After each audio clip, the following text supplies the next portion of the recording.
600 minutes. How do you measure a year? In daylights, in sunsets, in midnights, in cups of coffee, in inches, in miles, in laughter, in strife, in 525,600 minutes. How do you measure a year in the life? A few weeks after my arrival in London, I survived one of my worst nightmares.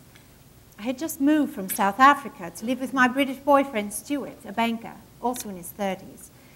Our apartment was in Kensington on a quiet street known for rows of white Victorian stucco buildings and cherry blossoms in the spring. Our neighbor, also a banker, asked us to water his new plants while he and his girlfriend went on holiday for 2 weeks. One morning after my boyfriend left for work, I realized that our neighbor would be back in 2 days, and I had not watered the plants in a week. Half asleep, I jumped out of bed and rushed to their apartment to find the poor wilting flowers in a terrible state. I anxiously watered them. When I tried to get back into our apartment, I realized I had locked myself out. I stood there bewildered in the hallway, flip-flops and creased summer pajamas, wild hair, traces of old mascara, and eyes as big as saucers. I had to get back into our apartment to dress for an 11:30 job interview, and my only option was to get keys to our apartment from my boyfriend at Lloyd's head office in the city. I found the number and frantically phoned. I asked to be directed to Mr. Taylor. May I ask who's calling? Renee. I'm afraid Mr. Taylor is in a meeting. May I leave a message? Please, just tell him it's urgent. I have to speak to him. Certainly, madam. Hold the line. I was relieved when my boyfriend answered. I explained what had happened.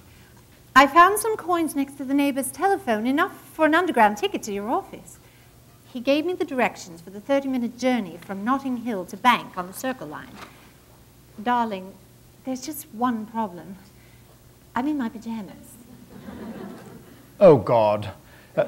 Ask the concierge to call me when you get here.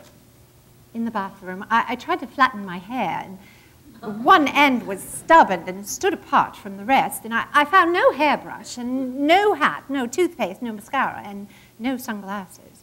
So in the oversized shirt, I made my way down the spiral staircase, praying that no one would recognize me. In the bright sunlight, I walked as fast as the flip-flops would take me to the station. It felt as if every living creature was staring at me.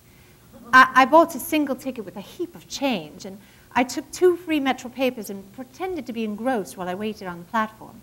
Once I'd had a seat, I tried to hide behind the papers. As the train drew nearer to Bank, the remaining crowd was all dressed in pinstripe suits.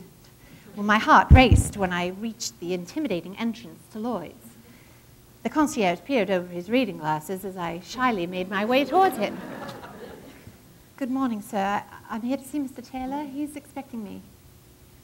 He dialed a number. Mr. Taylor, there's, this woman wants to see you. I waited for what felt like an eternity for Stuart to come hurrying down the stairs. He kept a straight face. I'm afraid I'm on a conference call. Here are the keys. I don't have money to get home. The concierge's eyes popped wider when I counted the cash my boyfriend handed me. Stuart gave me a quick kiss on the cheek. I'm sorry, I have to dash back to my call. Good luck. Outside the Lloyd's building, I hailed a cab. The driver's face brimmed with amusement.